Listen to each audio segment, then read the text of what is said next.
यहाँ पर देखिए सभी अपनी अपनी रणनीति के तहत जो है अपनी भूमिका दोनों ही सदनों में जो है निभाते हुए नजर आ रहे हैं, लेकिन गोपाल कृष्ण अग्रवाल विपक्ष के सवाल तो सवाल ही रह गए हैं। वो तो सीधा आरोप लगा रहा है कि इस 2 घंटे के भाषण में सिर्फ पीएम ने ऑपरेशन सिंदूर को लेकर सिर्फ श्रेय लेने की ही कोशिश की है, ना जिम्मेदारी ली। सुरक्षा में चूक अगर पहलगाम में हुई है तो क्यों हुई है, उसकी जिम्मेदार उसके लिए कौन है। ट्रंप के दावे नहीं थम रहे हैं, बावजूद इसके कि उन दावों को प्रधानमंत्री ने कल खारिज किया। आज फिर ट्रंप ने यही दावा कर दिया मध्यस्थता को लेकर, और साथ ही एक और बम फोड़ दिया कि भाई 20 से 25% टैरिफ भी लगाया जा सकता है भारत पर। देखिए देख, अकेले प्रधानमंत्री के भाषण को केवल नहीं सोचना चाहिए। हमारे विदेश मंत्री ने भी बोला है, गृह मंत्री जी ने भी बोला है, रक्षा मंत्री जी ने भी बोला है, और सारा ऑपरेशन सिंदूर पे 16-17 घंटे की चर्चा हुई है, तो उसको समावेशी तरीके से देखना पड़ेगा। और जवाब दिया है, एस जयशंकर जी ने कहा है कि ना ट्रेड के ऊपर कोई बात हुई है, इस बारे में स्पष्ट रूप से उन्होंने कहा है।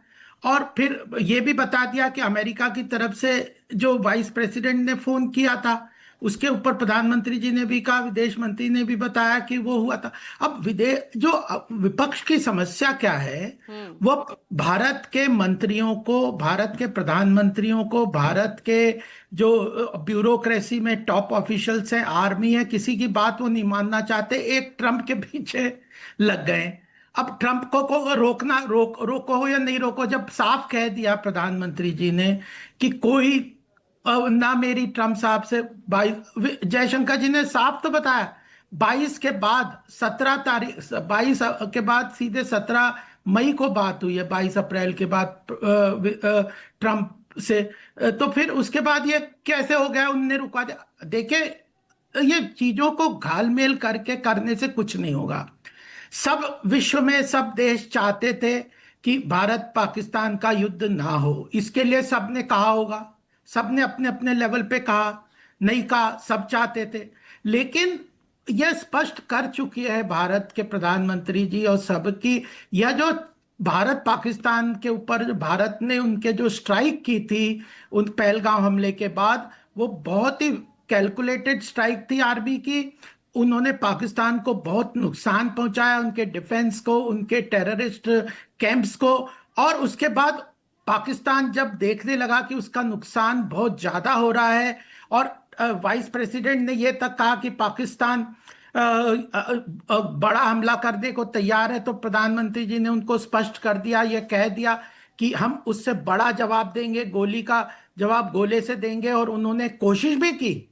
9-10 तारीख की रात में पाकिस्तान ने ड्रोन और उस पे हमले किए, ड्रोन के थ्रू काफी, उनको सबको डिस्ट्रॉय करके भारत के सेना ने उनके एयर बेसिस पे बुरी तरह से डिस्ट्रॉय कर दिया, जहां पे उनके बड़े शेर तो और सवाल तो अभी विपक्ष के बरकरार है ना कि भाई वो तो अगर बरकरार रहेगी। नहीं, मैं हम कहूंगा एक साल हम बाद इतनी मजबूत, इतनी स्ट्रॉन्ग पोजीशन में थे, तो हमें रोकना ही क्यों पड़ा, सीज फायर करना ही क्यों पड़ा, पीओके एक मिनट वापस पूजा ले जी, लेते। मेरी बात थोड़ी और।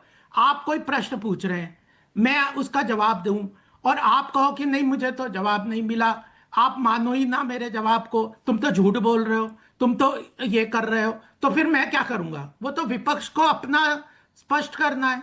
जवाब तो दे दिया, और न्यूट्रल लेके आप बताइए कि जवाब दिया कि नहीं। चलो हम कहते जवाब दे दिया, विपक्ष कहती नहीं दे दिया, तो जनता तय करेगी कि जवाब दिया कि नहीं दिया।